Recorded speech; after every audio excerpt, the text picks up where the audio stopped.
3,500.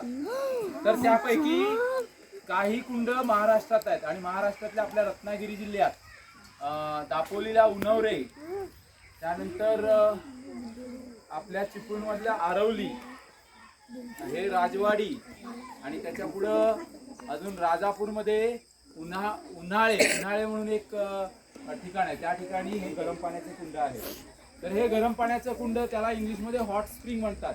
बऱ्याच देशामध्ये गरम पाण्याचे कुंड आहेत.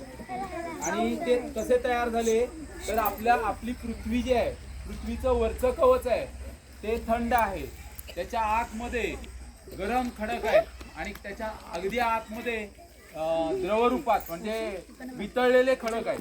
तर त्या वितळलेल्या खडकांच्या पटीमध्ये जे पाणी जातं ते पाणी त्या भूऔष्णिक ऊर्जेमुळे, भूऔष्णिक ऊर्जा म्हणतात. तर त्यामुळे हे खालचं पाणी हे गरम होतं आणि ते गरम या ठिकाणी पृथ्वीचं कवच फाटलेलं असेल त्या ठिकाणाहून ते पाण्याचे झरे वरती येतात. गरम झाल्यानंतर कोणताही पदार्थ गरम झाला की तो हलका होतो आणि तो वरती येतो. मग हे पाणी गरम झालं की ते वरती येतं आणि ते झऱ्याच्या रूपाने वाहत असतं. तर ह्या गरम पाण्याचा झरा हा पृथ्वीचा एक नैसर्गिक चमत्कार आहे असं म्हणतायत. पण ते कसे तयार होतात हे आपण माहिती करून घेतलं पाहिजे. तर हे भूऔष्णिक ऊर्जेमुळे तयार होतात. पृथ्वीच्या पोटातली जी ऊर्जा आहे त्या ऊर्जेमुळे हे गरम पाण्याचे झरे तयार झालेले असतात. या गरम पाण्याच्या झऱ्याचं जे पाणी आहे ते गरम पाणी ते पिण्यालायक नसतं, कारण याच्यामध्ये बरेच क्षार मिसळलेले असतात. सल्फरचं प्रमाण जास्त असतं, गंधक, त्याला मराठीत आपण गंधक म्हणतो. तर त्या गंधकाचं प्रमाण याच्यात जास्त असतं. त्यामुळे या गरम पाण्यात जर आपण आंघोळ केली तर आपले त्वचा रोग बरे होतात. गरम पाण्याच्या झऱ्यातले जे पाणी आहे त्या पाण्याने आंघोळ केली तर त्वचा रोग बरे होण्यास मदत होते.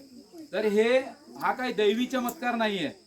बऱ्याच देशांमध्ये जे गरम पाण्याचे झरे आहेत त्या गरम पाण्याच्या झऱ्याचं पाणी खेचलं जातं आणि ते ज्या ठिकाणी बर्फ पडतं त्या ठिकाणी जे झरे आहेत तिथलं पाणी खेचलं जातं आणि ते घरोघर पोचवलं जातं. गरम पाण्याने आंघोळ करण्यासाठी वगैरे हे पाणी वापरलं जातं.